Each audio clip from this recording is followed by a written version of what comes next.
All right, got to go live. That would help. I was tweeting that I'm live, but it would help if I actually went live while I was tweeting. That would make life a little easier, don't you think?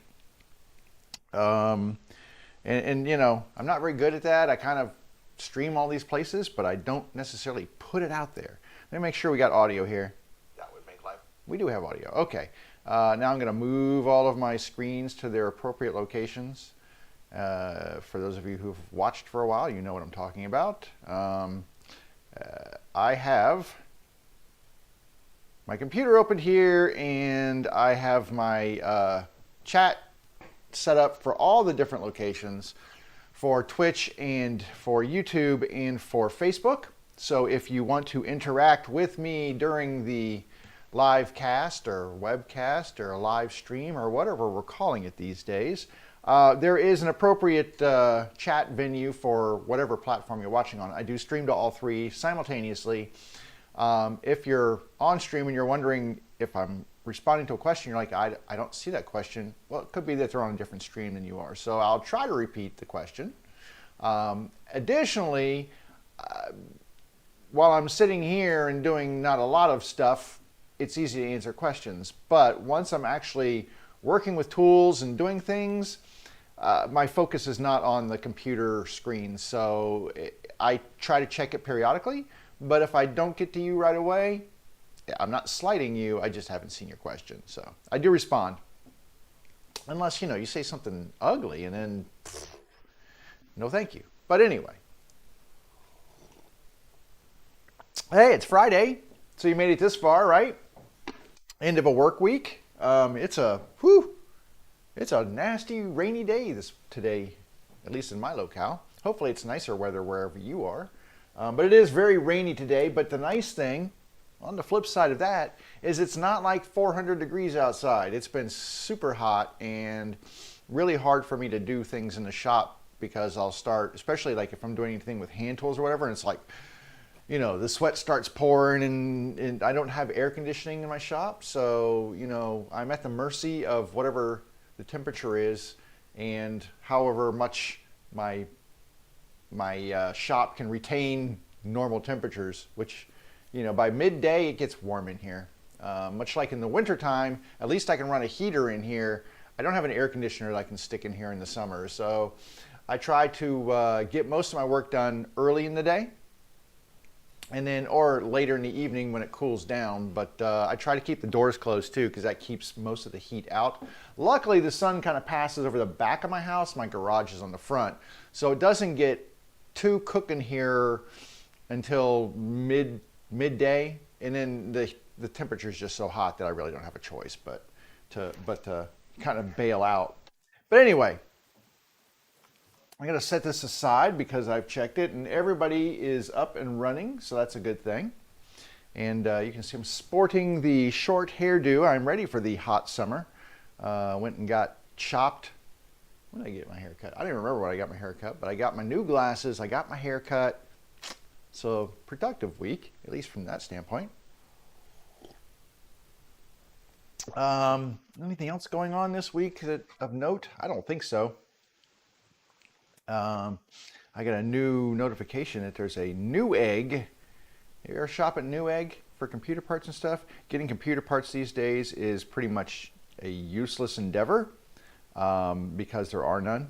So Newegg has this thing where they have what they call their Newegg Shuffle, where they try to give away cards and stuff, or not give away, but try to sell by a lottery system.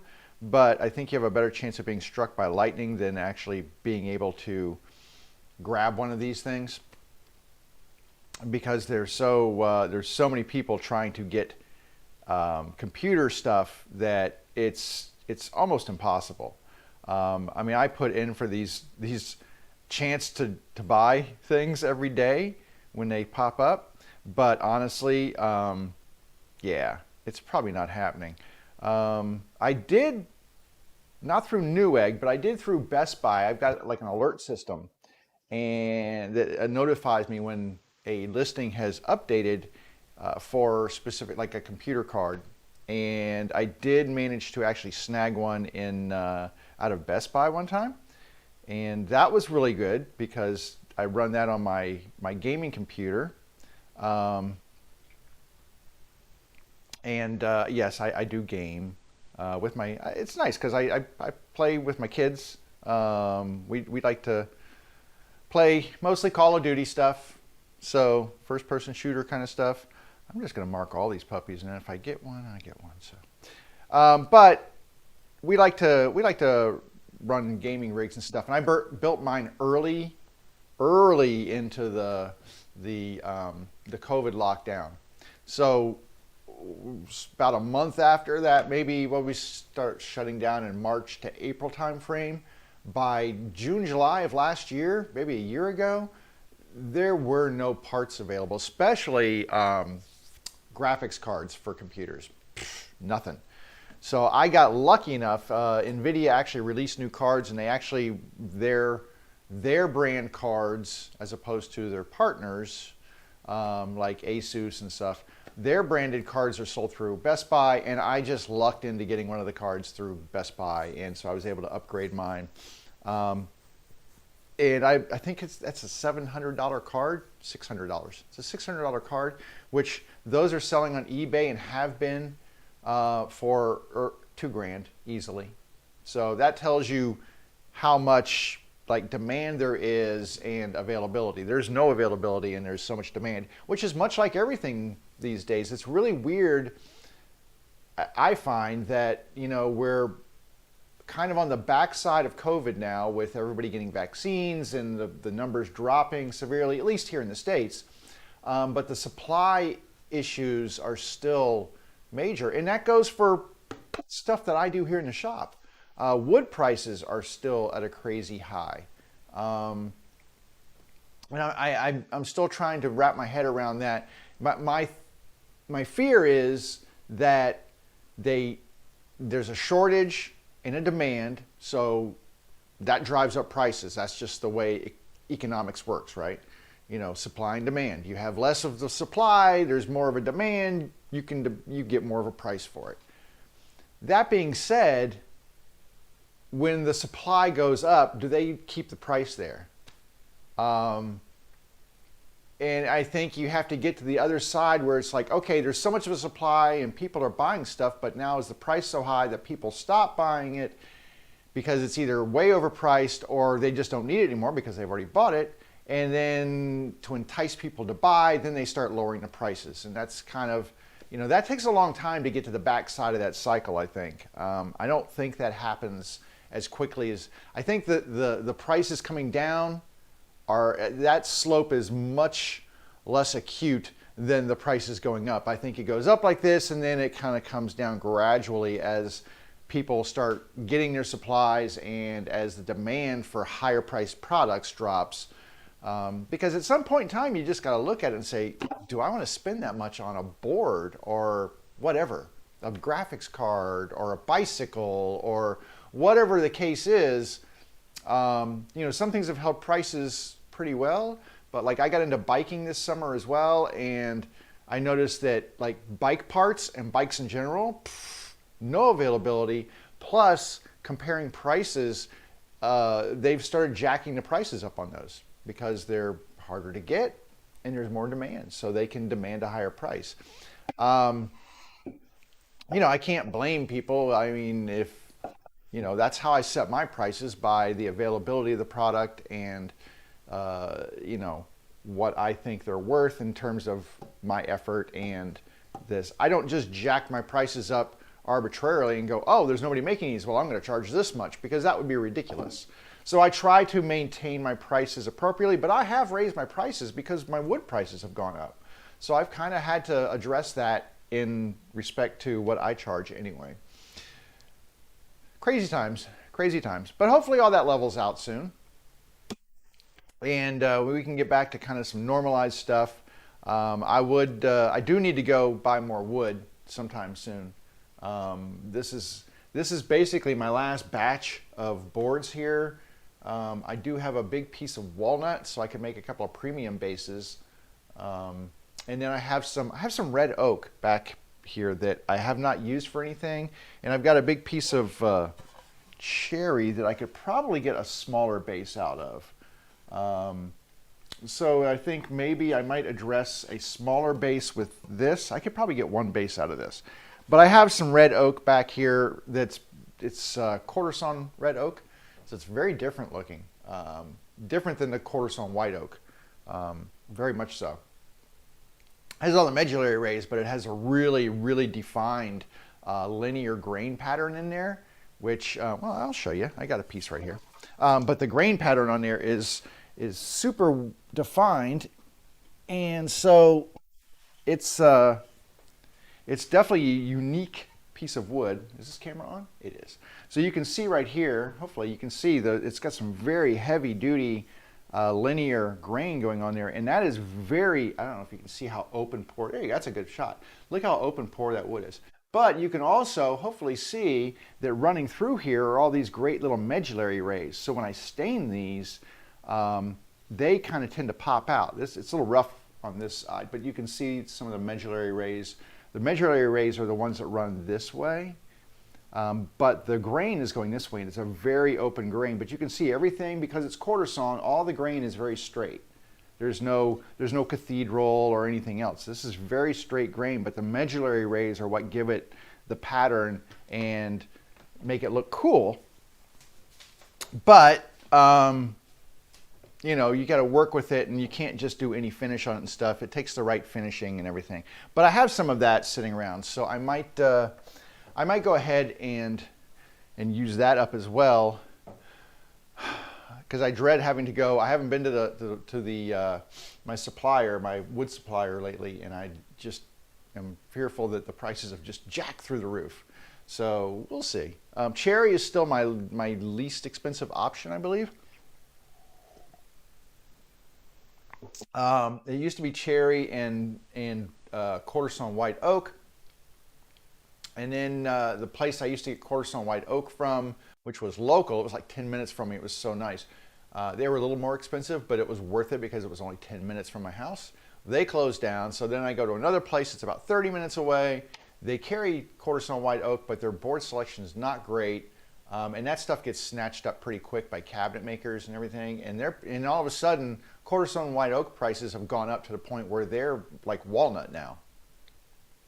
So I don't know what's going on with that, but I don't make as much quarter sawn white oak. The guy I get most of my wood from now, he's about 45 minutes to an hour away from me. He doesn't carry he's like, I don't even carry quarter sawn white oak. He said, this is not worth the hassle. I'm like, that's cool.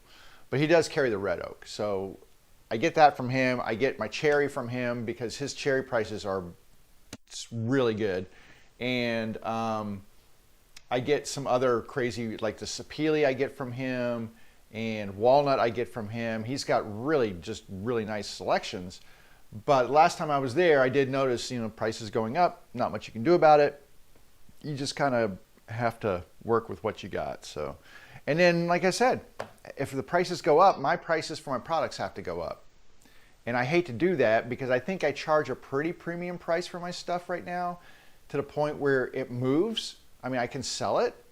It's not overpriced to the point where people look at it and go, I'll do without. They're like, it's a little bit much, but it's really nice and I'll take it.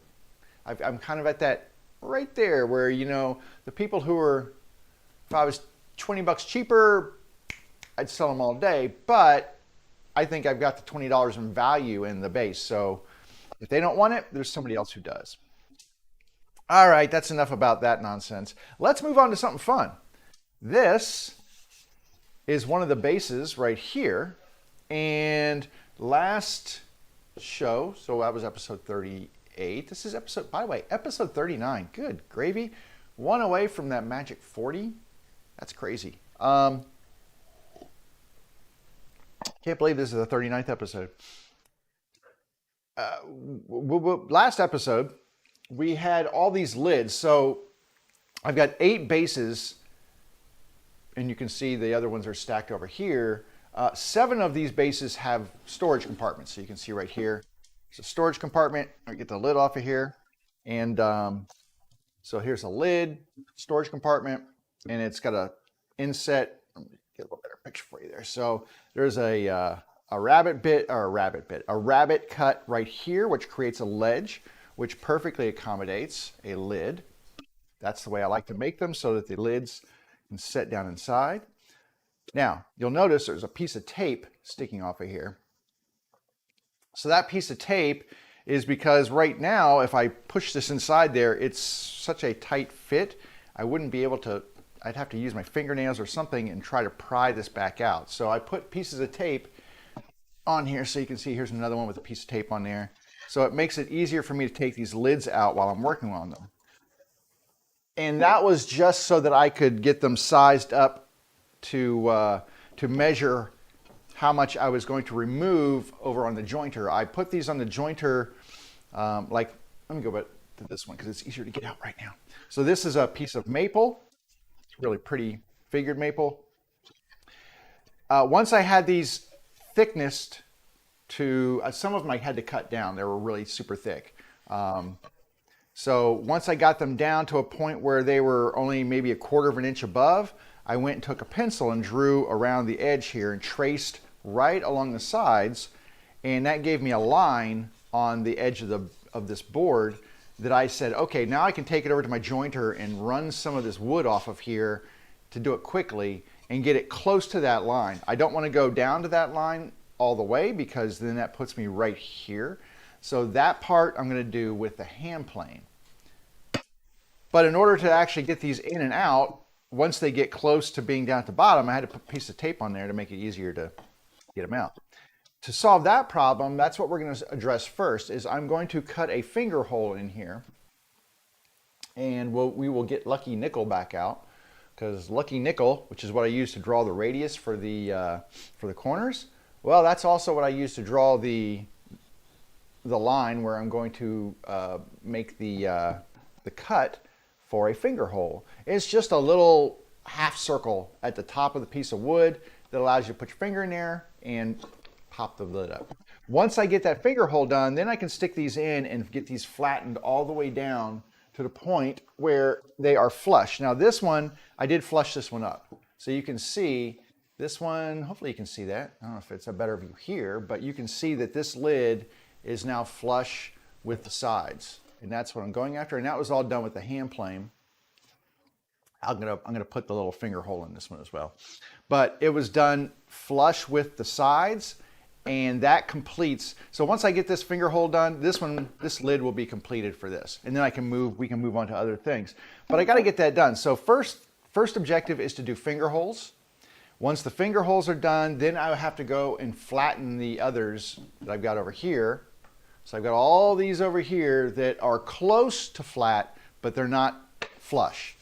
And I need to get the hand plane out, and we're going to flush those up as well. I did flatten them close on the jointer, so I got them about as flat as I could on the jointer without fear of going too low.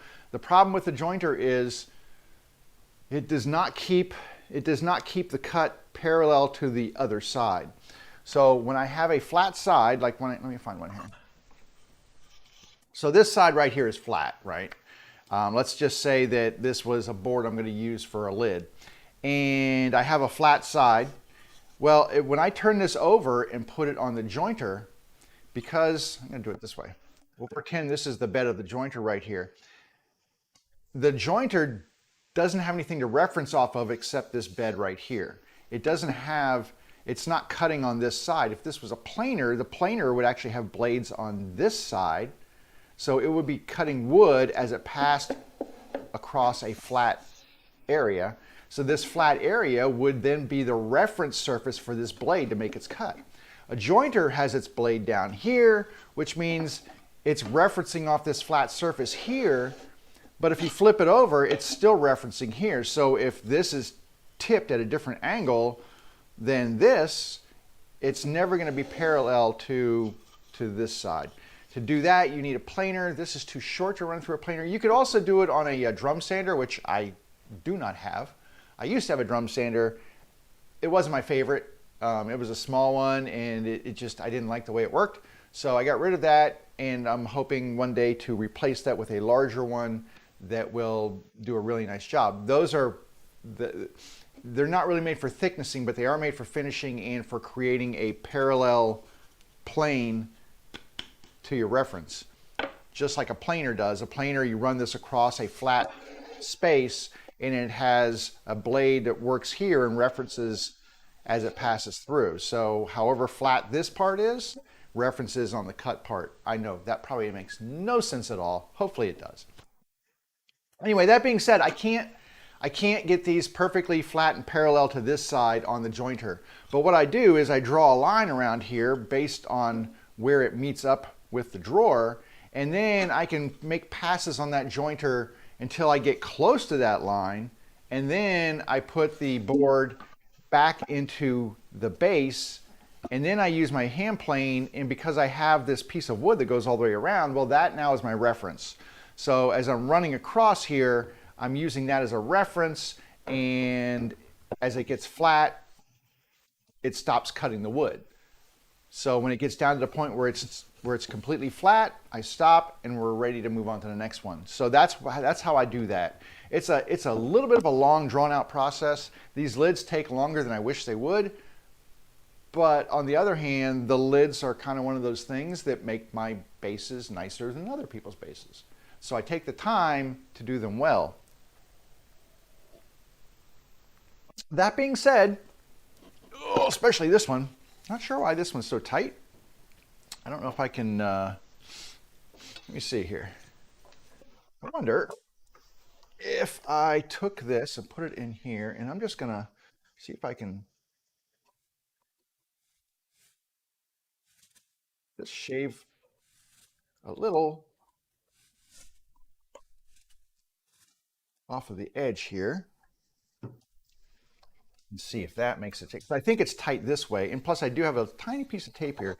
The thing is, that's a little bit, there we go.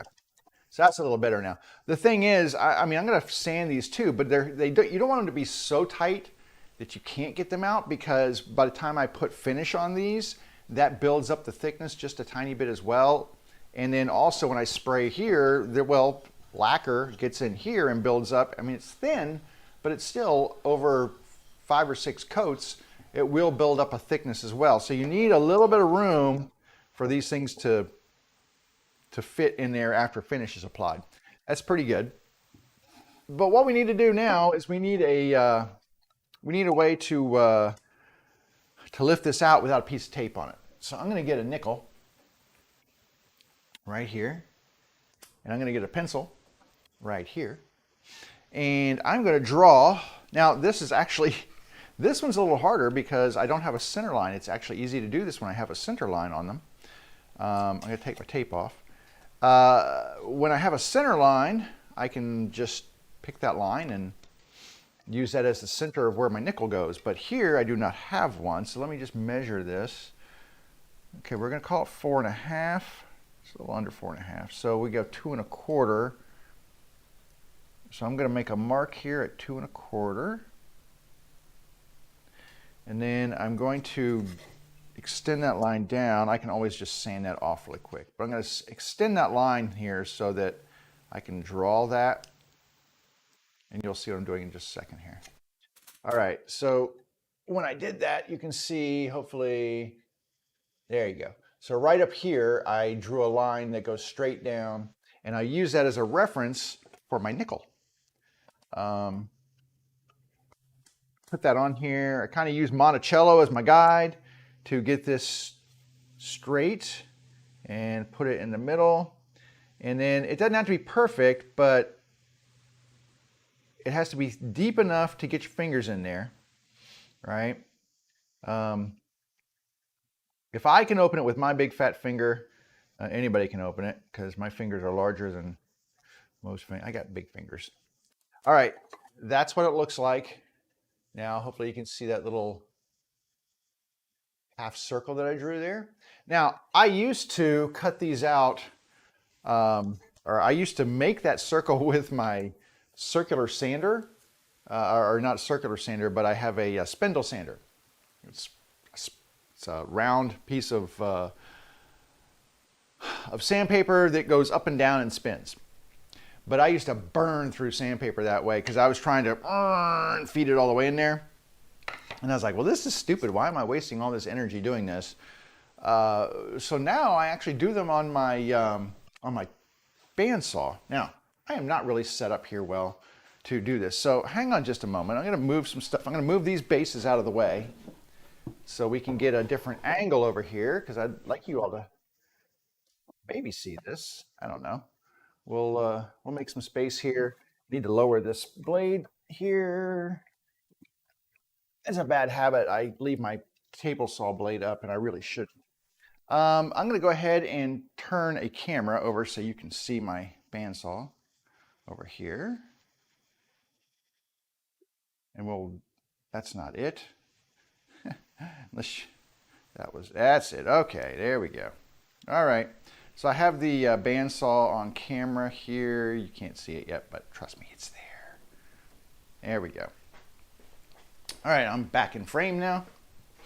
All right, so what I'm going to do is I'm going to just take this over to the bandsaw, and I don't even need to change blades. I can have a thick blade on there, a wide blade, a skinny blade, doesn't matter, because I'm not going to go in and cut this circle out like that. I'm not going to put it in there and try to cut all the way around that circle. I'm just going to make a whole series of little lines. I'm going to push it into the saw blade like this, just cut all the way down to that line, and use that saw blade to basically work out the rough shape of that circle. Once I have it mostly done, then I will go back and pull out my spindle sander and finish that up with the spindle sander. So much faster and easier. So let's go ahead and we will, what? Nothing. Nothing important. We'll go ahead and I'll show you this first one right here, and then we will move forward. Now, I'm going to move my dust collection out of the way. I am going to hook it up to the bandsaw because it can make a mess. So we'll hook up the dust collection down below. Move this scrap wood off. This is my fence that I use to resaw some of these boards.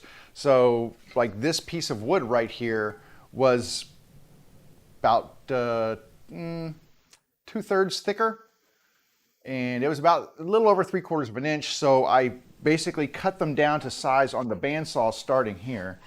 I did a resaw in here to make this thinner to start with, because otherwise it was just too much for me to work with on the jointer. All right, now what I'm going to do is take this fence off though. This is a really nice fence. It's got a mag lock on there so I can move it all around, and then you just mag lock it, and it won't move. So the mag locks are on the back here. They're pretty nice. This is a Carter mag fence 2. This is pretty nice, and I can actually put it right here on the side. Turn these on, and it just stays right up there.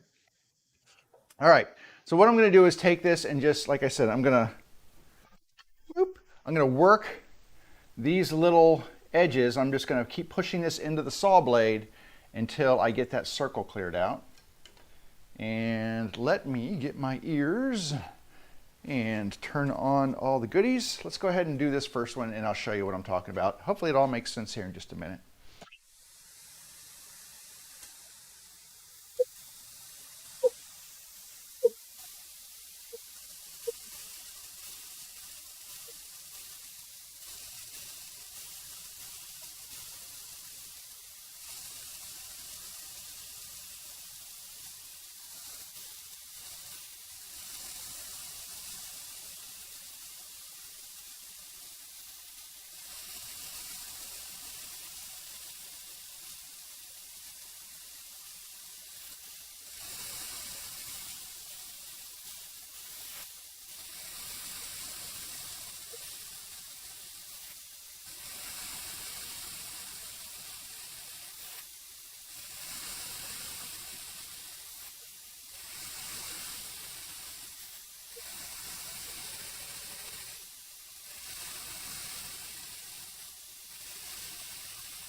Okay, I'm stopping first to show you the cut that I made. So it looks like this. So you can see I've made all these little cuts right here. and gone down, not to the line, but close to the line. Now, I'm not done. I'm just taking a little break here because now I'm going to use the saw blade to clean all these little pieces out, and that'll take us to our next step. So let's go back and we'll finish that.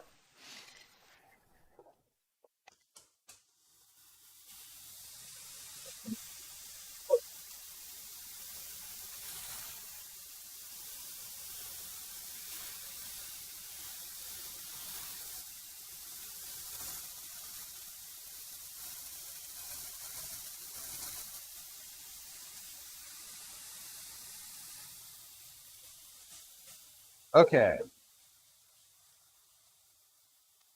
so that's the finished portion right there. You can see it's very rough. It's not, and you can see inside, it's not ready for prime time, but much closer.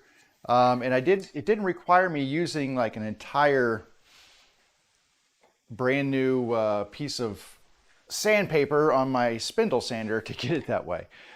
Speaking of the spindle sander, I'm going to pull that out. So give me just a second here because it's over in this part of my shop. I keep it stored under a cabinet. It's kind of behind some stuff. I was not prepared this morning. I should have pulled it out already, but I did not. And I've got some other stuff stacked up over here. Lots of projects going on. And I just dropped a piece out of here that I need. Come back here. There we go. All right. Now here is my spindle sander right here. And let me put another camera on there for you to see the spindle sander a little bit closer. I'm not really set up this morning. A little disappointed in myself. I usually a little bit more set up, but I hadn't really thought this out. That's okay. That's all right. It's live, baby. This is live TV. It's not really TV. But you know what I mean. All right, gonna put this in. We'll change to that camera right there. I'm gonna put the dust collection in. I'm gonna take the power off of here. So as I said, this is just basically a tube with sandpaper on it that is fixed to the spindle. And this spindle, when I turn it on, just goes up and down. And that up and down does a really nice job of cleaning out stuff. Now this, let me tighten this up a little bit.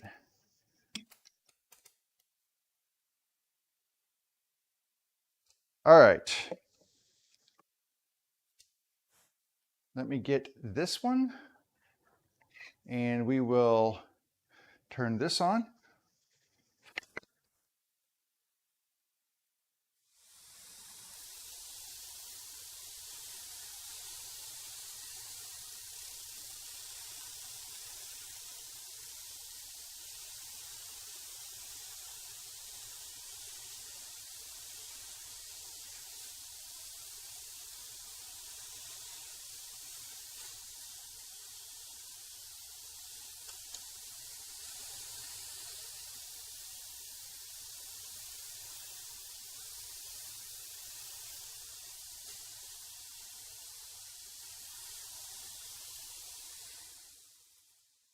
And that is, whoop, there we go. That is all we need to do to clean that out. So you can see now we have a fully formed finger hole. So when I put that on here, it fits nicely and it's just easy to lift. So let me give you a different view here. So now you can see there's the finger hole at the top and you just put your finger in, lift it out. And now you've got access to the drawer. And that also makes it easier for me when I want to take this in and out to work on it. Having a finger hole in there makes it a lot easier for me. I'm looking to see if I had my piece of gum.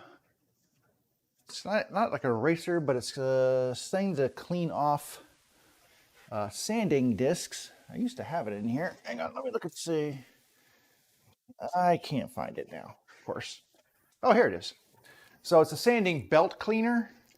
So this big gummy eraser thing here, but these things can get gummed up a little bit, so I'm just going to turn this on.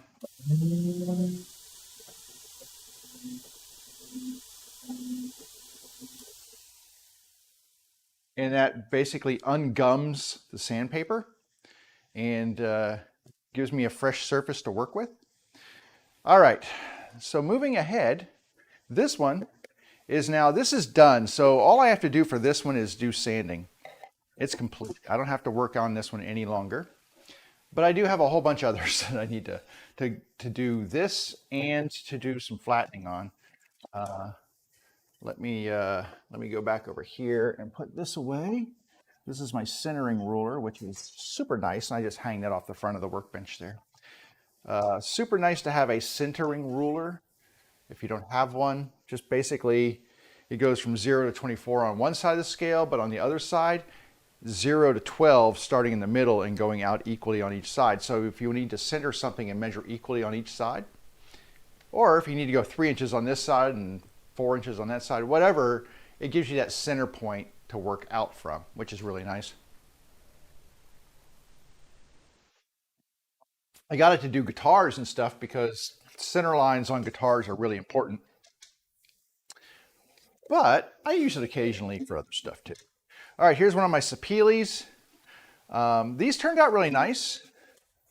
These aren't bad. I like these. These look pretty good. This was just 2 boards. I didn't book match these. They're just 2 boards. And you can see I've got a piece of tape in here just to keep them easy to get out. I still have to flatten these, so it's going to be a little bit of trouble flattening this. But because I have a center line on here, that makes it easy for me to line this up now and draw these so that I can get my finger holes drawn on here. And then we'll go over to the bandsaw, cut these out, come over to the sander, do our thing. I'm going to do a couple of these at a time because it just, you know, it's more efficient that way. This is a piece of quarter sawn white oak on one of these. Interesting. It's got a little bit of a sapwood thing going on here, so it's a little lighter in the middle, but I kind of like that. It gives a little bit of character. It'll look nice when I put some finish on here. This will probably get a mahogany gel stain on it. That's usually what I use for the white oak. Gel stain's kind of gross to work with. It's just this it's like staining with pudding, pretty much. It's about the consistency of pudding, but the results on the white oak is really, really nice. All right, that one. Let's do this. I'm trying to keep these so that I can put them back with their respective boxes when I'm done. This is another Sapele. So this one turned out pretty nice as well. I'm pretty happy with these. I was really kind of stuck. I didn't have any thicker pieces of Sapele to use to do any book matching or anything. All I had was a couple of leftover pieces of wood, and I got lucky because if something had happened to these lids, I was kind of out of Sapele. I wouldn't be able to make any lids for them. So this worked out pretty well. All right. And like I said, I'm just drawing that little circle in there. Hopefully that's deep enough. Is that deep enough? That may not be. You know what? That's not deep enough. I'm going to make it a little deeper. A little bit deeper. Go almost to the top of Monticello's sides there, but not quite. There we go. That's better. And once we get these kind of cut, and I'm just going to lay these back in the bases because that way I know they're done. And then we'll do this maple one right here as well. And then it leaves me 2 others to do after I get these done. This is my favorite right here. This is just so pretty and cool and will look amazing when it's done. It had better look amazing because I've got a lot of... I've been chatting this one up, so it better look really cool when it's done. That's all I can say. It will though.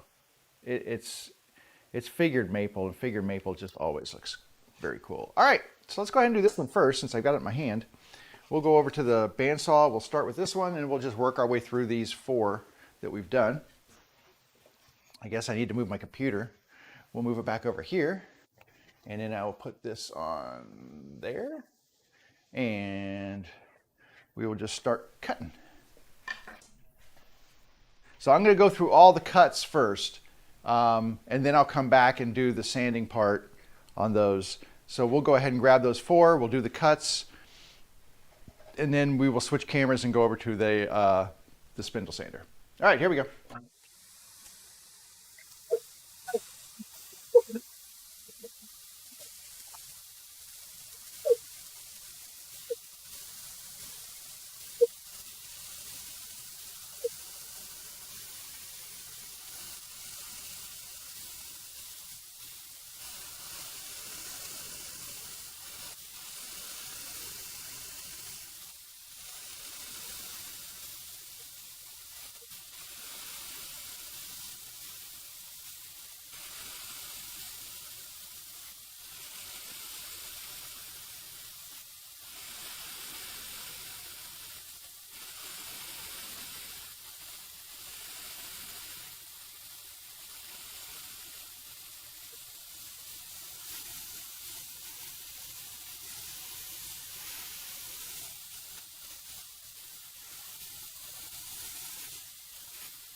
Okay, so we got all those done.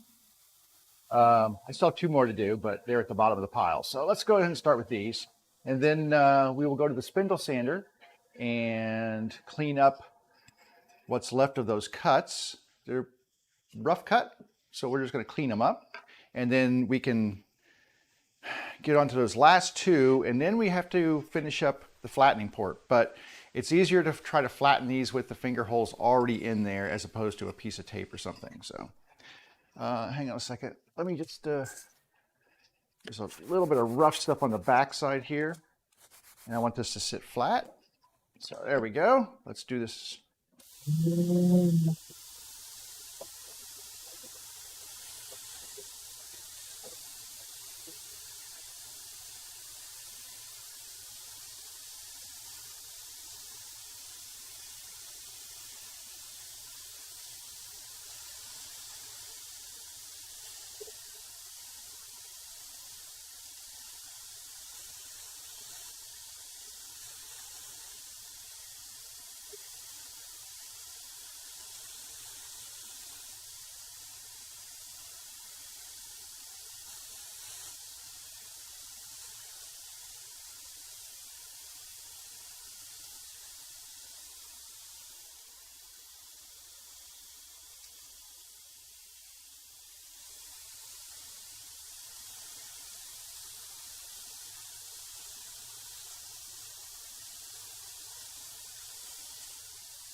Okay, so that is all of the ones that we just went through and finished. So you can see right here, oops, sorry, wrong camera.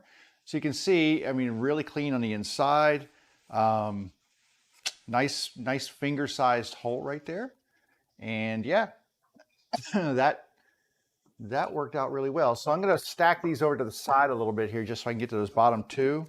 Um, got so many of these things, it's hard to get to all of them. So, but they fit in there. And so now even if the lid is tight for the time being, it allows me a little bit of latitude to get them out because they have that finger grab in there. So I'm going to move some of these around so I can get to the ones that do not have. There's two of them.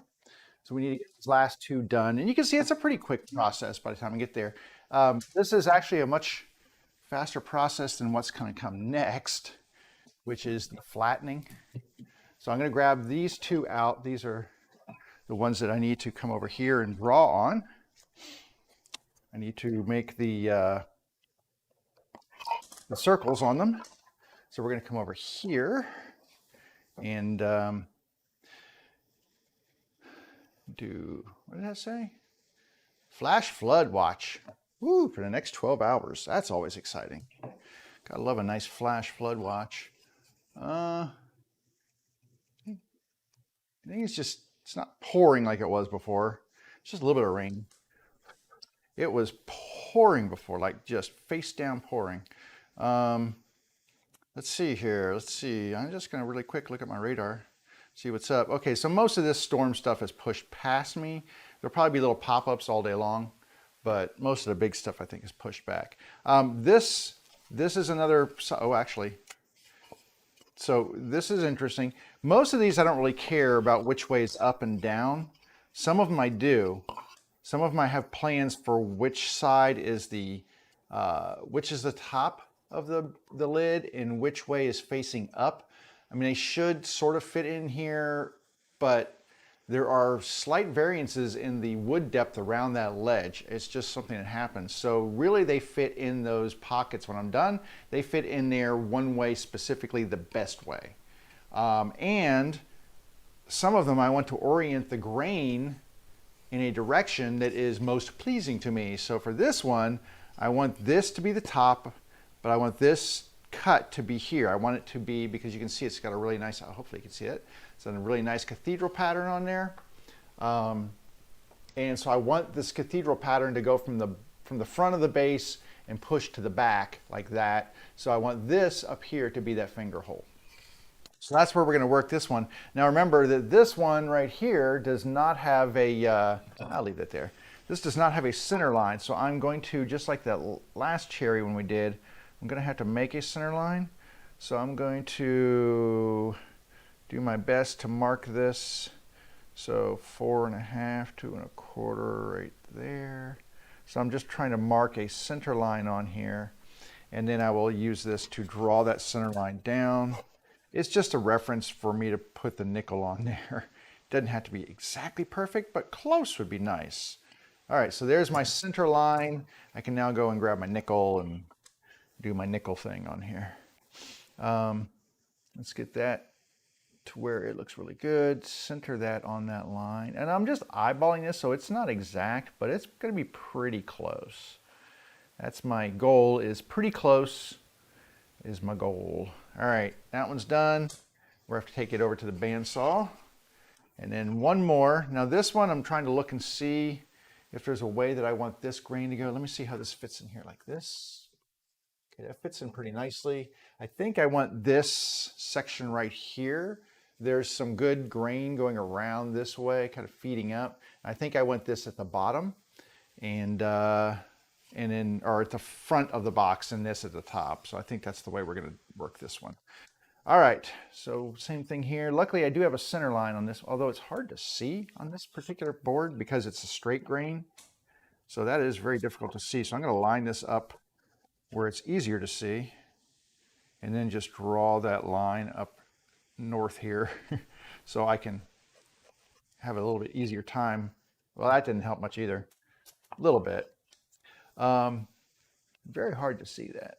That's the thing with a straight grain, is it hides seams and such. Okay, it needs to come over, but you can hide some seams, especially when you've glued some boards together, depending on how straight your grain is, it will hide those seams. All right. That looks to be pretty close. It's pretty close. All right, we can now venture back over to our bandsaw. Let me put the dust collection back in the bandsaw. There we go. And then grab our two subjects here. And we'll switch camera angles. I think that's number 2. And you can sort of see, right? Kind of got that right in the way. There we go. There we go. Now you can see. Doop. All right. Gonna make these 2 cuts, and then we'll move over to the sanding operation.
All right. So that is the last of those to be receiving finger holes on there. And yeah, they turned out really nicely. For whatever reason, the quarter sawn ones, I think because it kind of hides the cut marks a little easier, it's a little easier to clean those up. But we'll stick that back in the base there. And then this was the cherry that we did. And that one looks really nice too. Still a little bit of a finger hole or a little bit of a cut mark right inside here, but being inside the finger hole for the lid, I'm not gonna sweat it too much. It's because it looks nice. All right, that was the easy part, as they say. So I'm gonna take this and I gotta get this out of the way because obviously, space is a premium here in the shop, and having this large piece of equipment sitting up on my bench limits what I can do. And it's fairly light piece of equipment. I think this is in my, if you want to see what I'm using here, there's a link down in the descriptions for all of my tools, unless you're on Twitch, in which there's no links there. You can go over to my Facebook and YouTube pages and see them there.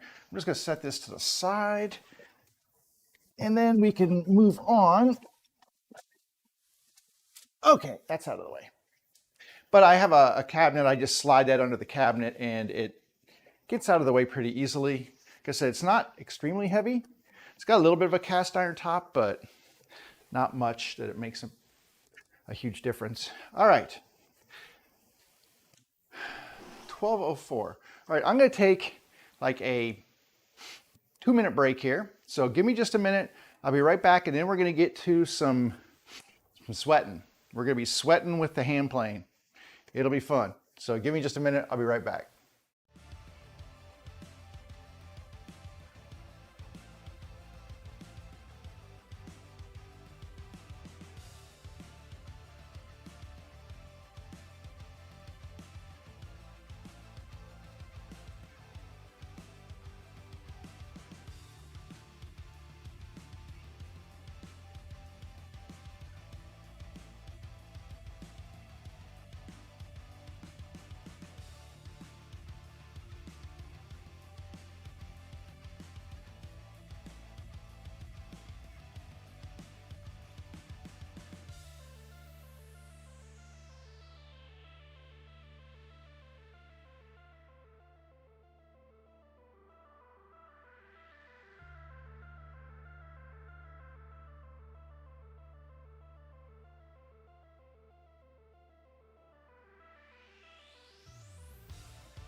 Okay, thank you for that little break.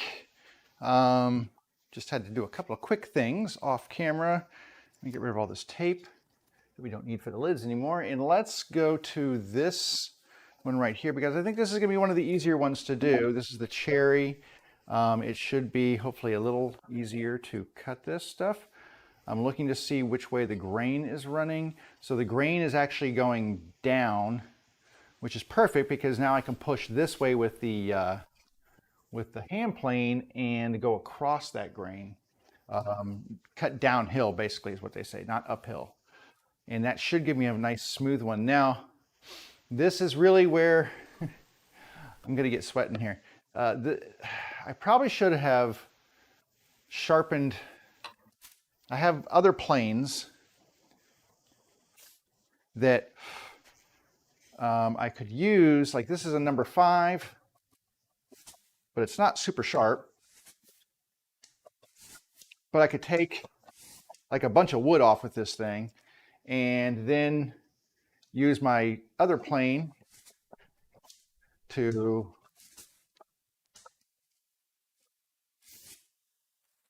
basically clean up the cuts.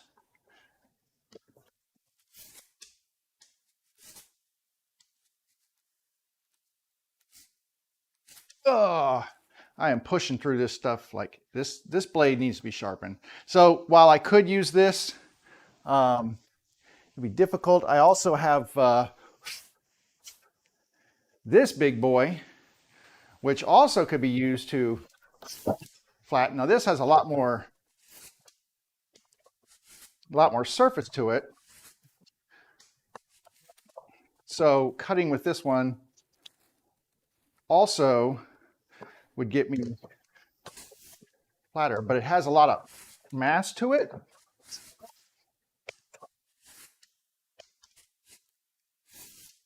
So it's easier to push through, a little bit easier. But I mean, seriously, I'm going to be sweating here.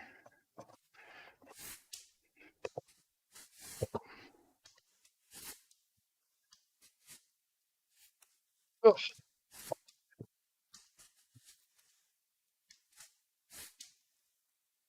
All right, so that's all I'm going to do with this. Now what I'm going to do is use my number 62. Now this one I actually tuned up yesterday. I sharpened it like really sharp. So it should be an easier cut on there. And I did that because some of this wood I'm going to be messing with. I'm getting some wax, by the way. You're like, where'd he go? Don't worry, I'm coming back. Some of this wood is very difficult to deal with.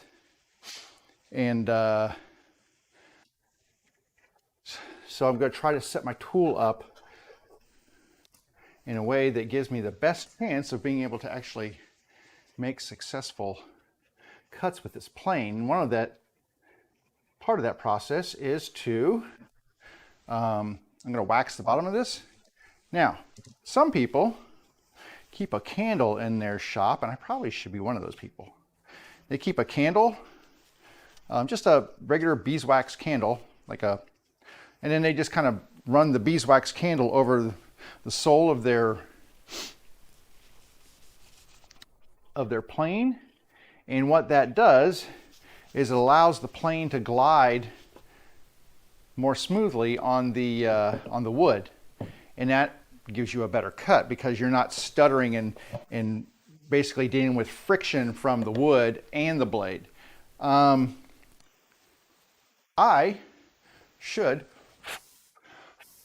going to run this over. I've got some extra wax here, so I'm going to take it over here and put it on my table. Especially we're entering the humid time of the year. I need to actually sand this down with a little bit of 400 grit paper or whatever. I've got a little bit of surface rust on here, but this is how I keep surface rust at bay on my cast iron, is to use some Johnson's wax. But I need to get another paper towel now to wipe that off. Yeah, let me get another paper towel. Anyway, the waxing on the plane makes it smoother, makes it run across the wood, so that the only thing you're dealing with is the blade, not the sole of the plane, which what you want. So I'm going to get this polished up as best I can here. Turn my paper towel a lot. But this, in turn, makes it super smooth across the wood there. And like I said, this thing is sharpened as of yesterday, and I can control my cut basically in one of two ways. One, by having a really sharp blade, and two, by basically dialing in how much or how little wood I want to remove with each pass. I find that I have better success if I just take really light passes and let me get this off here. Really light passes, which makes the process take longer, but you get a better quality cut because it's just not trying to remove as much wood. That's really nice right there. I really need to do that, but to sand that a little bit. But anyway, all right. So got this here. The only thing that is a pain in the butt with this is that it does tip. I've got my stop here. This is my best angle for pushing this plane through, is just straight across the body here. So let me see what I got there. Now it's cleaning up some of those marks. So it's not, there we go. Now it's starting to take some full shaving. So those other ones kind of chattered and left some knots exactly flat. This is what I'm after. This is a nice, thick, wide shaving right here. So that will give me a better time of flattening. And then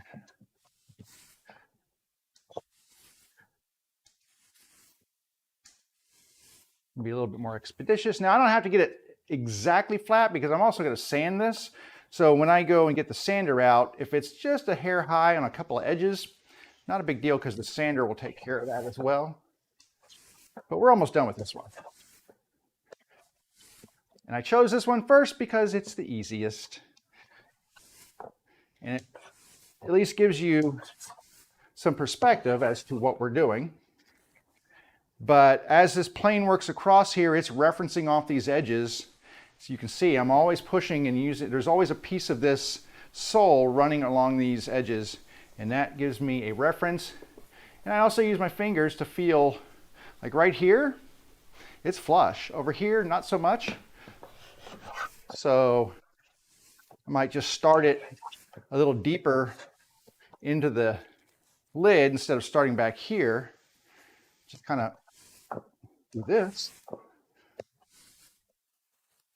And I'm still getting really nice flat shavings here, so that's a success. And this feels done right there. So this one's done. Hooray. Look at that. Nice and flat. Got this side right here. This is my finished side. It looks really awesome. And then I just take my shavings and I just dump them into the garbage can. And then we've got that. So I call that a success, right? Finger hole, nice and flush. Done. All right. That was the easy one. We're going to work our way up to a couple of harder ones now. Let's start with this one. Figured wood is difficult to work with. It chips. It can be finicky in the direction that you're pushing the blade. Now, to me, it looks like, and because this is book matched, my grain is going this way on this side and this way on this side. So it's going down here and it's going down here. So opposite, so basically you've got opposite grain directions depending on which side of this seam you're on. And that's where it tends to get a little tricky. So let me see, on this side, I should be able to push this plane across here. Let me just give it a little run through here and see what happens. So that's pretty good. As it gets to this side, though, it might give me some issues.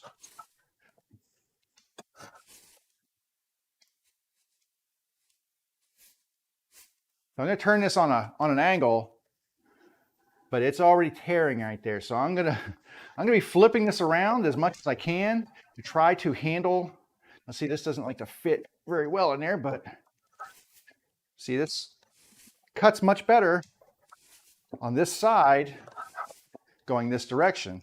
I mean, I can flip this thing back and forth all day long. I still have to cut that middle section at times.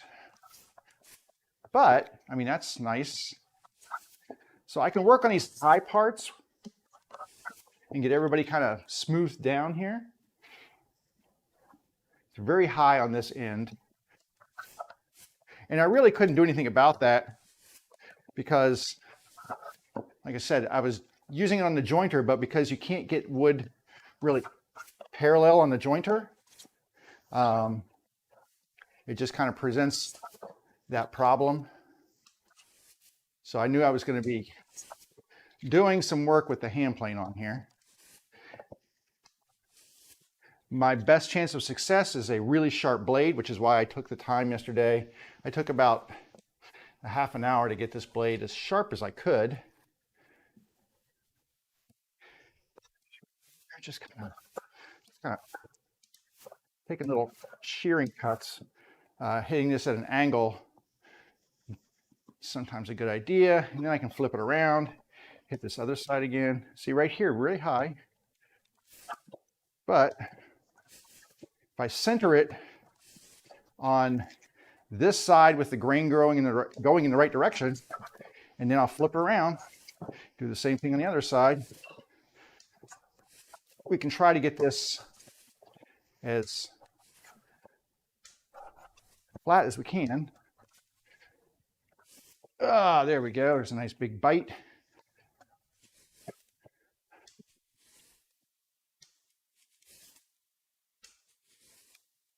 And then we flip. Do the same thing.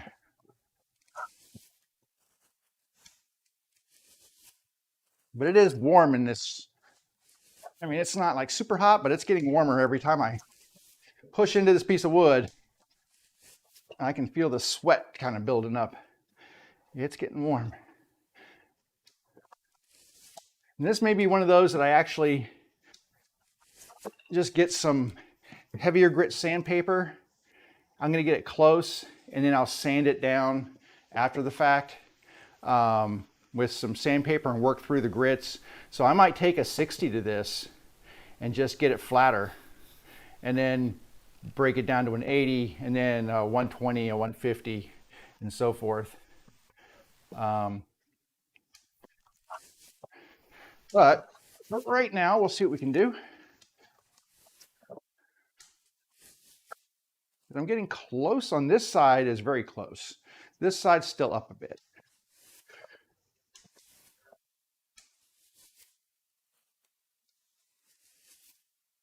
And like I said, that was my fear with this thing because I knew being figured that it was going to give me fits.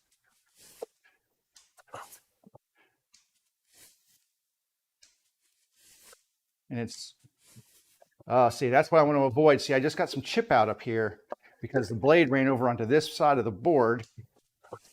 So now I have to try to clean that up.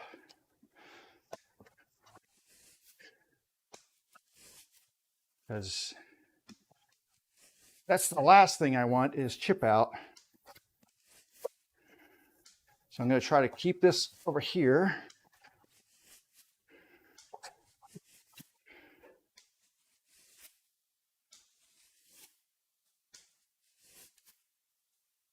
And then I also have this, which is a cabinet scraper.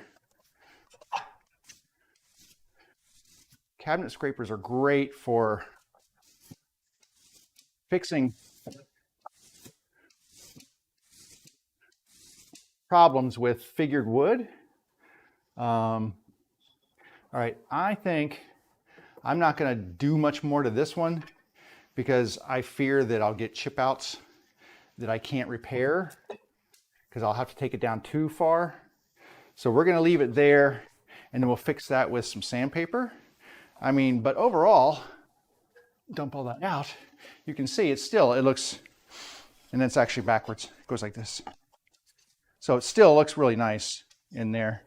But I think We will fix the rest of this with some sandpaper, and we'll call that one done. Okay, let's try an oak. This is actually pretty flat. This one was not too far off. In fact, right here, it's flush. Right over here, it's just like a 16th high. And I'm just gonna look and see what the grain direction is not bad. So I think, hopefully no tear outs here. Let's see. There we go. Nice and easy. That's what we want. Nice, big, rolling pieces of wood.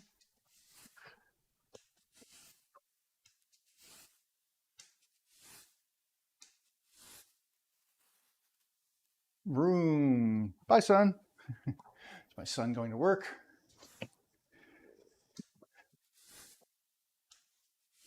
Yeah, see, I went in that center line, got a little chip out on the other side because that grain's going the other direction.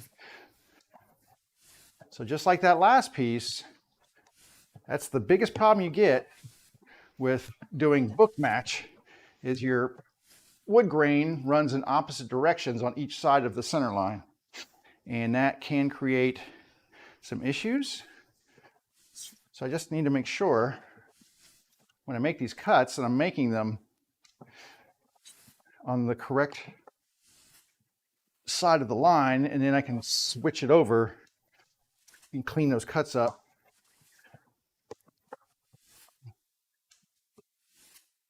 Okay, let me switch this around. Try to clean that cut up over here. But I'm just keeping that plane blade running right along that center line so that I don't cross into enemy territory, because that would be bad, very bad. That's pretty good. And like I said, I don't have to go exactly flush.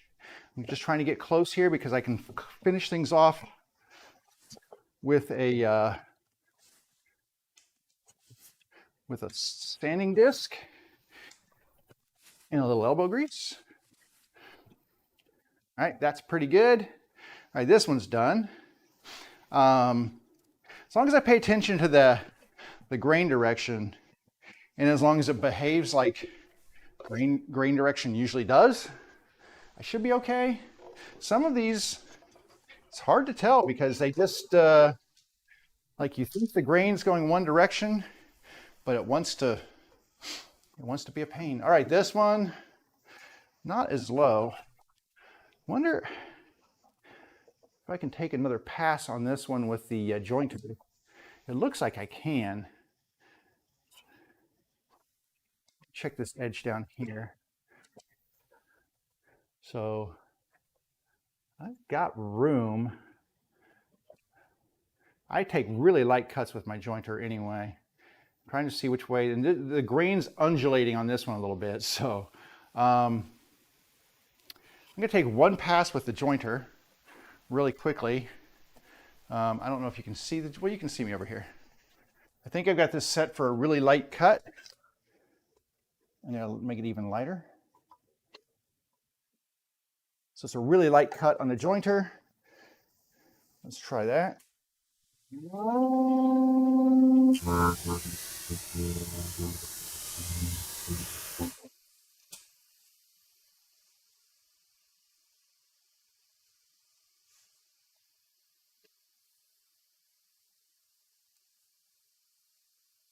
Go again.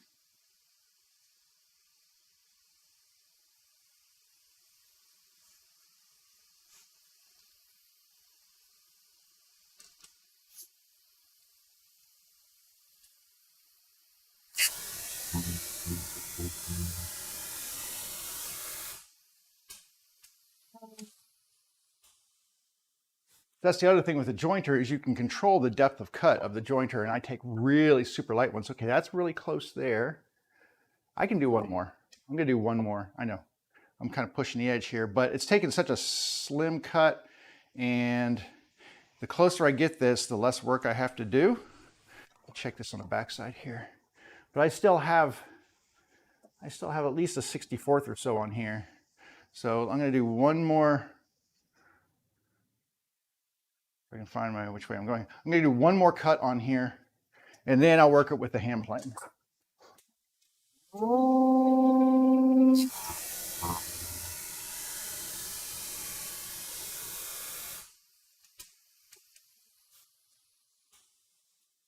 Follow the advice I used to give to my employees, which is, hey, work smarter, not harder. And definitely using tools you've got. Yeah, I can do one more. That's taking a really slim cut. I know I'm pushing the boundaries here, but like I said, the closer I get it, the less work I have to do with that plane.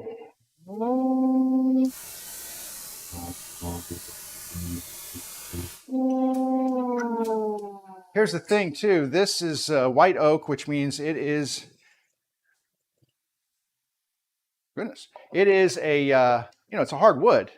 So, doing a hard wood on your plane means you're dulling your blade faster. And if I can keep my blade sharp, especially to get over to that sapele, I'm all for that. Now this is being okay on this side. I don't know if this is exactly the direction this is supposed to be running, but it looks pretty good. That was a little rough right there. I'm going to run this from the other direction. So I'm going to run that from the other side.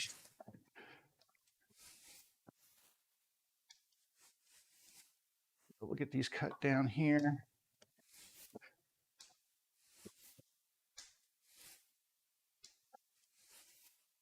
And we will flip the whole box around. I think I'm going to do that on this one. I'm going to flip the whole box.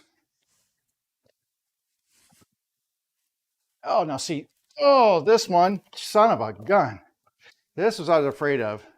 So some of this wood, the grain twists, so it changes direction on me, and just is a royal pain in the rear end.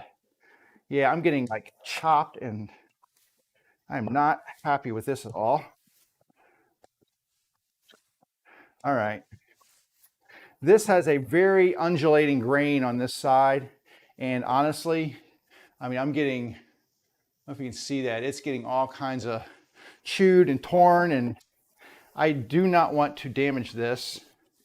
So I'm going to, actually let me flip this around, clean this up a little bit with the cabinet scraper. And then this will get cleaned up with sandpaper. Because really, once that grain starts twisting and turning, there's not much you can do with a hand plane. Not much at all. So the cabinet scraper does a pretty good job of cleaning up the wood where it was torn there. Probably need to sharpen my cabinet scraper too. There we go. That's a sharper edge. So, I mean, this is kind of like a plane in itself.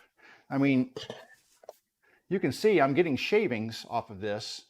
There you can see I'm getting shavings off of this, much like a hand plane, but it's a little bit of a curved blade because I'm putting pressure on it with my thumbs, and that in turn, I'd like this to not flip up.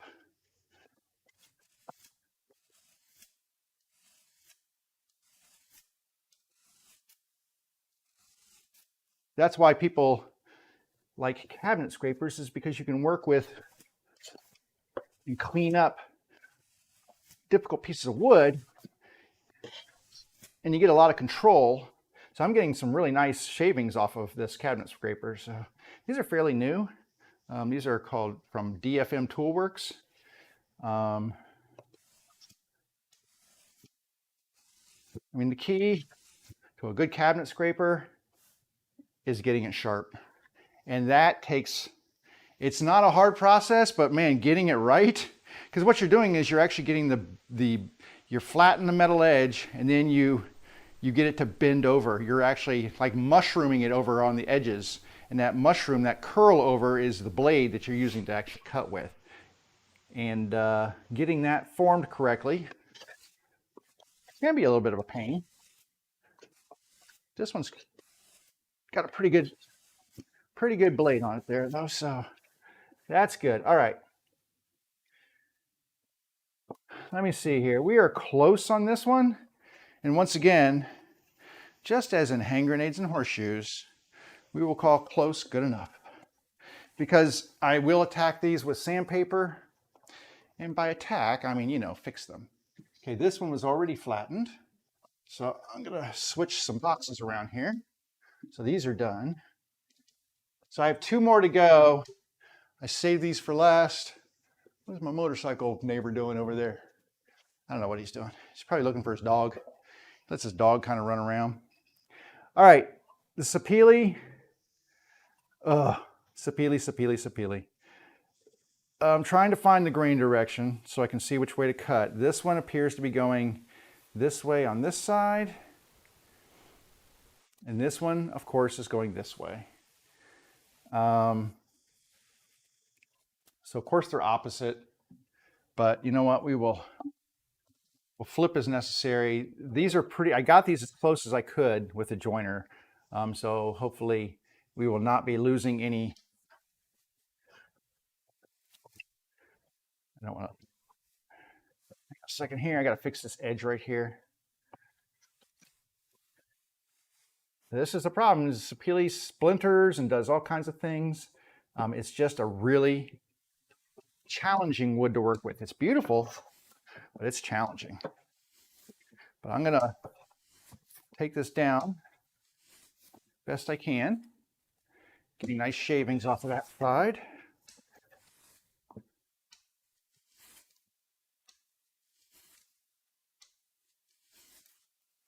Get this close to the edge. I'm getting little chip-offs here. I'm going to round these edges over anyway, but those little chip-offs are really driving me crazy. So I'm going to have to pull up on this.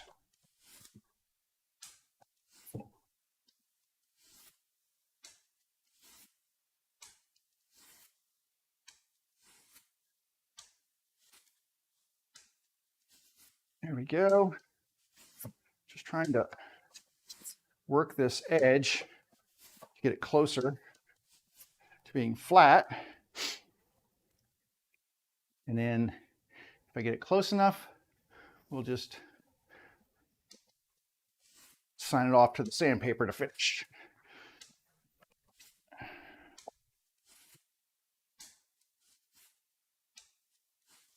Okay, let me try the other side just a little bit. Just work a little of this edge.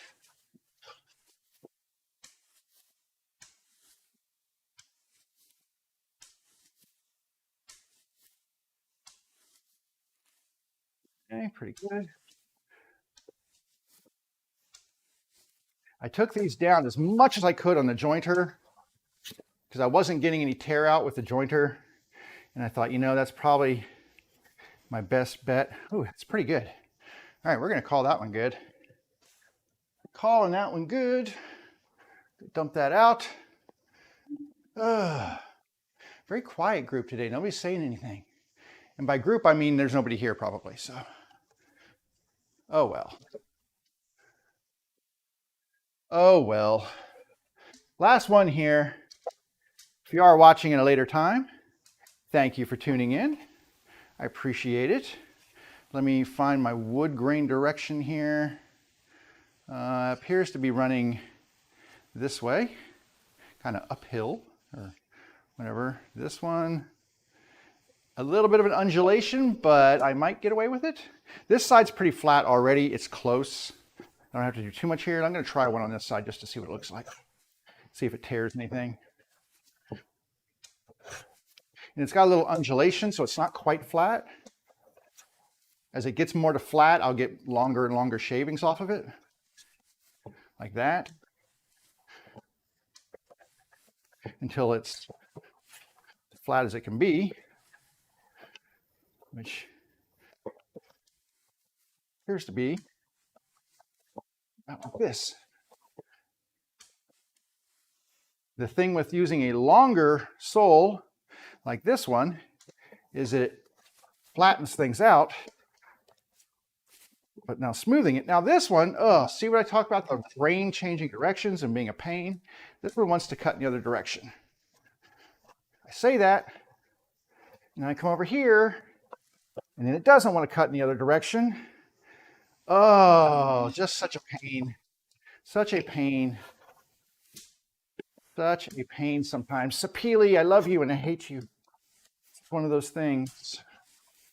Why can't you just, stop tearing. All right. Oh, Sapili, why you got to be that way?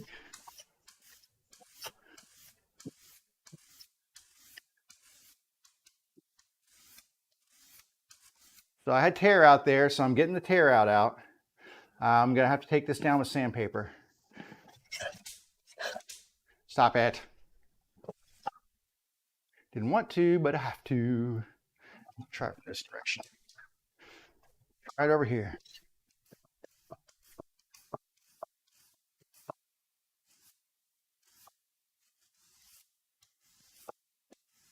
Because, that's the thing. I mean, I can't get, this side was pretty good. I could hit it from this side and got smooth cuts.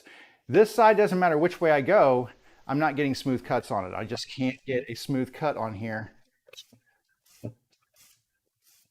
But I can go across the grain a little bit with a cabinet scraper. I don't like to, but I can. As long as it's sharp, and all I'm trying to do is get some of these. I got some deeper chip outs in here. And I could, if I hit it with sandpaper, it's not gonna be as pretty as if I can get it flattened now.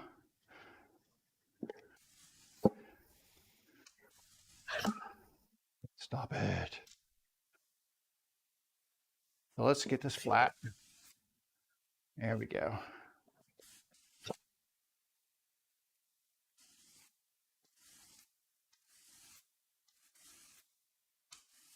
When you get a really good cabinet scraper, you can actually not even have to sand.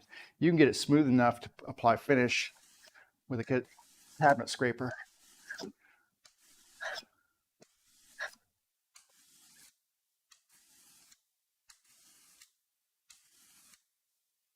And we're doing a pretty good job here. Got a couple little areas right here at the front that I'm trying to get those smoothed out.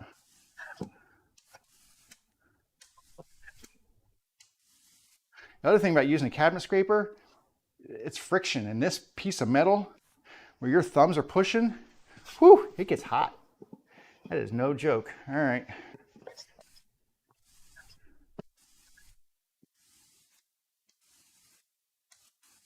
This is one of those where I really would have liked to have had it much closer on the joiner, but this side is pretty much flush, so I can't make another pass on the joiner because then this side will be too low. So I just keep doing this with my cabinet scraper. I'm gonna clean up that edge if it kills me. I've got one little spot on here that just does not want to clean up. Right there. I'm not sure why. Just does not want to cooperate. All the other wood has, except this one little area around the handle there. All right. Whew. Messy, messy, messy. Okay.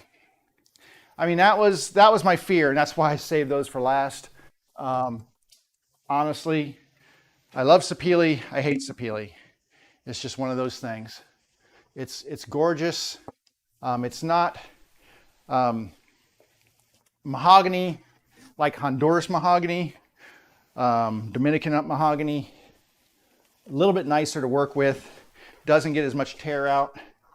A lot more expensive to buy. So hang on a second.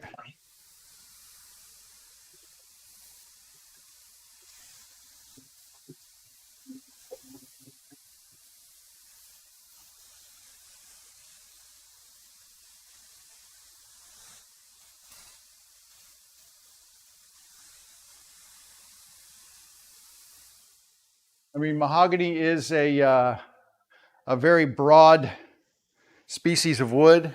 So there's lots and lots and lots of different types of mahogany. And sapele is one of those members of the mahogany family. It's just the member with the most pain in the butts. All right, but you know what? I'm going to do this though. I'm going to bring this up here, and I'm going to just bring out my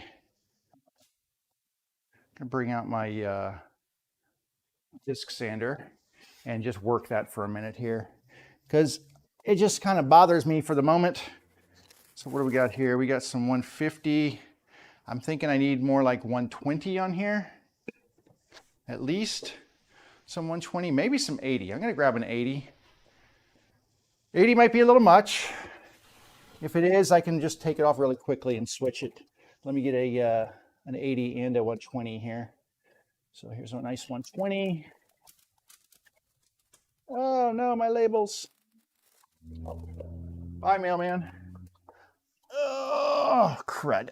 I dropped the label on the front. It makes it easier to see what I'm grabbing. There we go.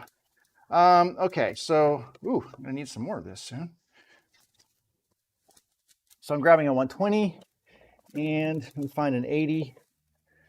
It's 220, 150, 120. Where's my 80s? Where's my 80s? Is that an 80? That's an 80. All right, put an 80 here. This is like a sand net 80, which they're okay. It's just basically a net. So it's more of a net, you can see through kind of a thing, as opposed to a regular sandpaper. So this is an 80. We'll start with an 80 on here. I'm going to take the 150 off. We will let me clean this out, all the dust off the back of this thing. So it's nice and flat, so there's nothing hanging up on there. All right. And I need to hook up my dust collection to this. And then we will I'm just going to do this really quickly on a couple of these that really needed it. Just because it'll bug the crap out of me if I don't. Pure and simple. It's just one of those things. It'll just bug me until I get it done. And yeah. All right, I'm going to put some ears on. It won't so much matter to you guys, but it does matter to me, because my noise cancellation software will take care of it for you. But for me, I use the earphones. All right.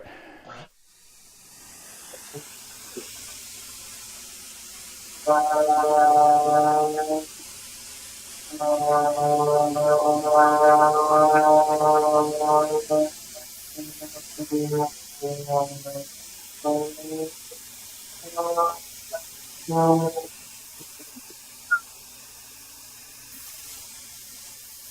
the hell?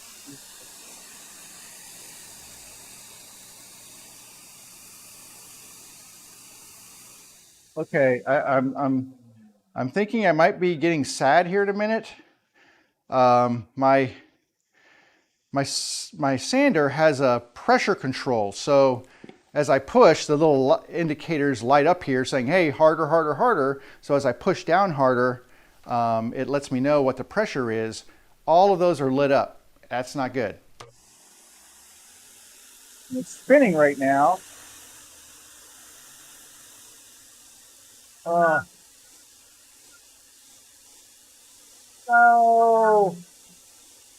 Oh, crap.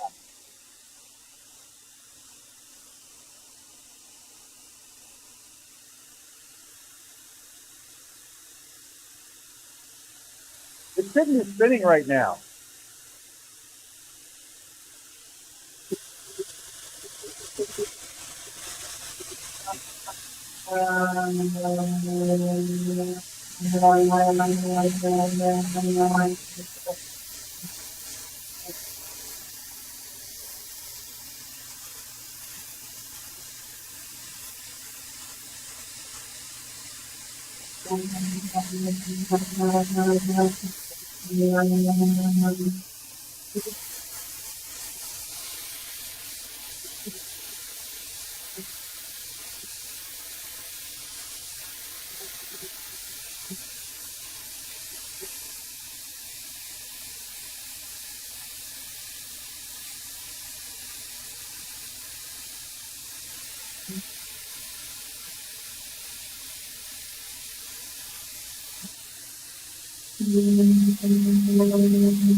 Okay, that's kind of funny. Harbor Freight must know that my my sander is on its last leg because it just sent me a sale coupon notice.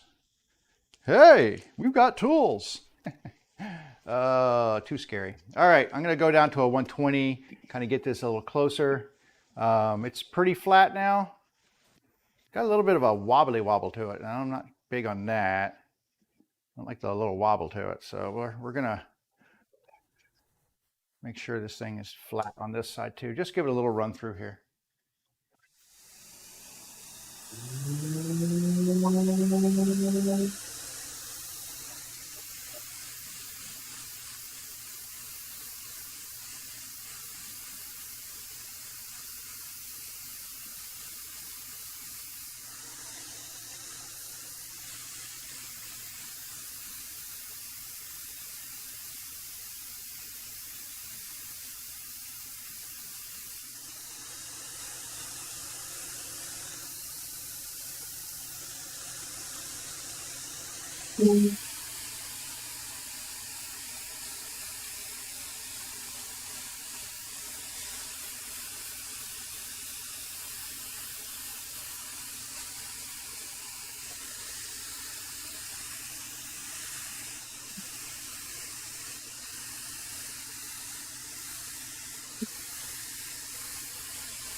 I will say this is one of my longest surviving tools that I've had. This is, by the way, flat and flush now. So, and then I sanded that other side of it just because I was getting a little bit of a tippiness. It's pretty flat now. Got a little bit, which means a little tippiness. So, tell you what, I'm gonna just sand off a little bit on these corners right here really quickly. I'm just going to try to, just like I do when I flatten the box, I'm just going to try to flatten this out just a little bit.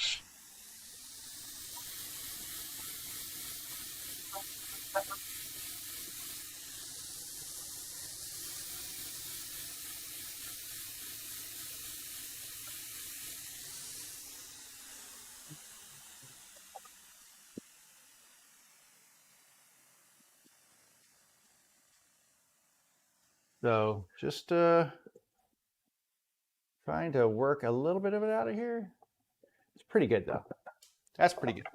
All right, let's go to my next subject here. I think this one was good. This one I'm just going to hit with the 120 because it's pretty close. I got this one much closer. It just needs a little touch up. But since I'm here, I'm going to do it. Why not?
my goodness.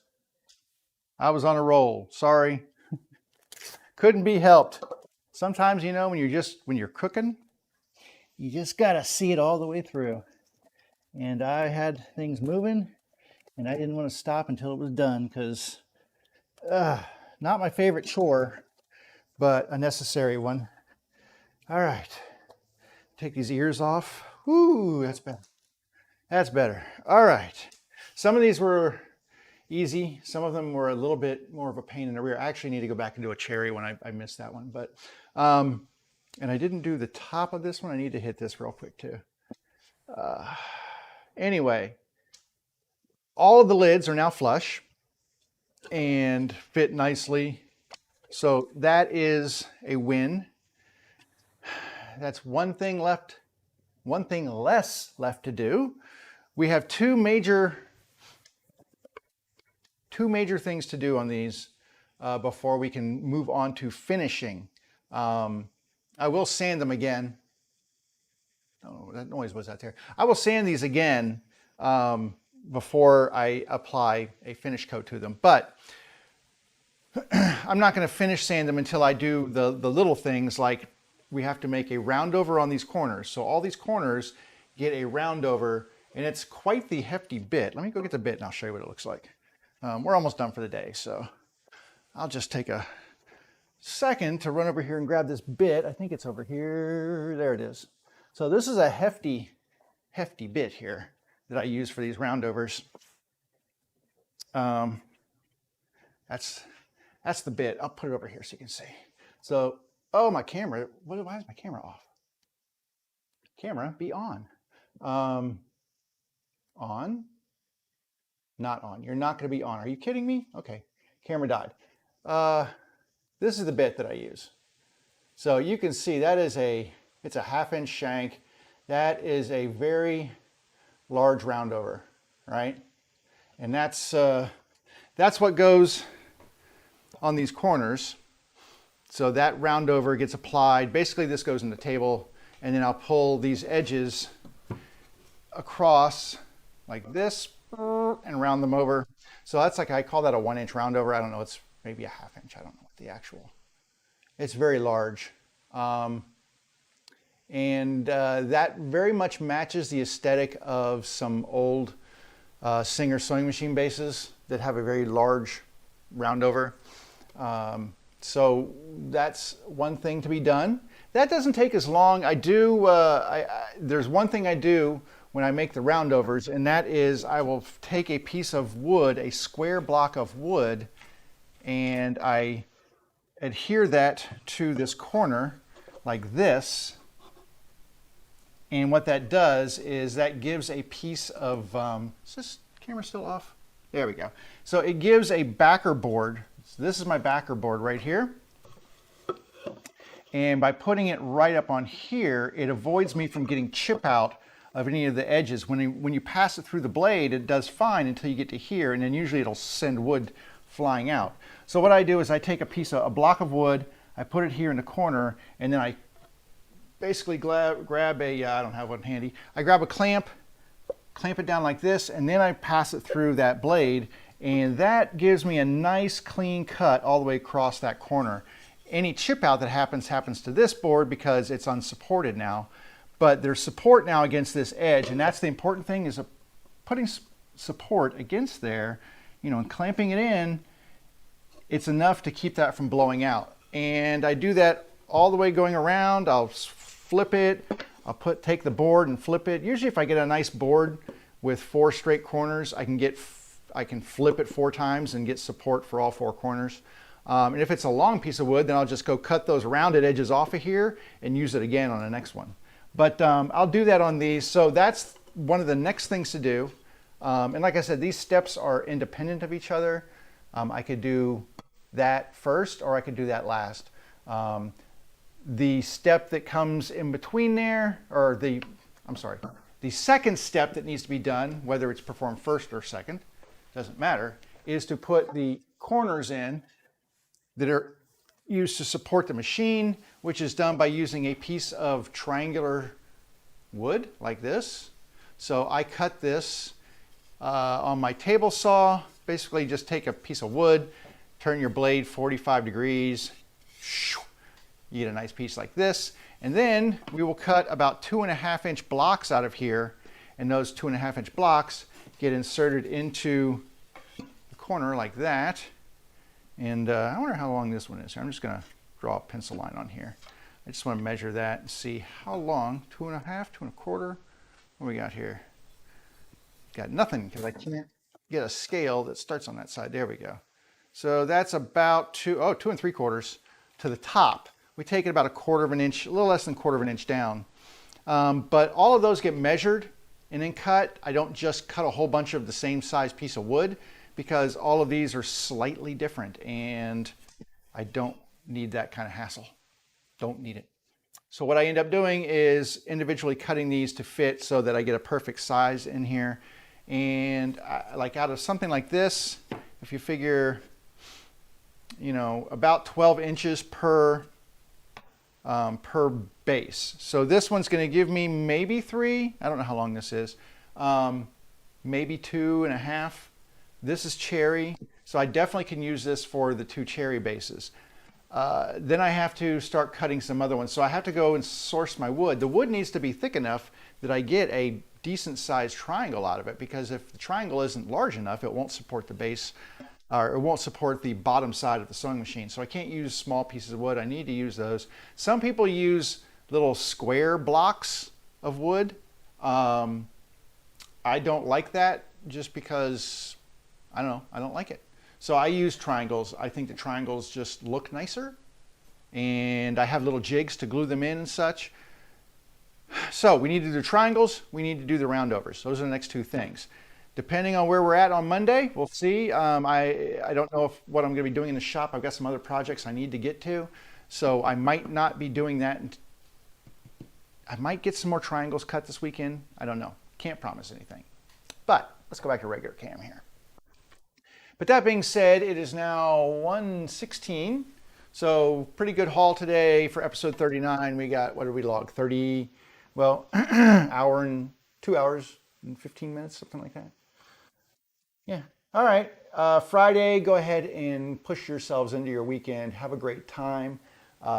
Stay dry, stay cool, stay wet if you're going to go in the pool, which would be really fun. But most importantly, stay safe. And I'll see you back in the shop on Monday. Hey, do me a favor. See those things on there? Those are my socials. You know, hit up my socials, hit the like, plus, thumbs up. I don't know, whatever you have to do on the platform you're watching. It helps me out a little bit.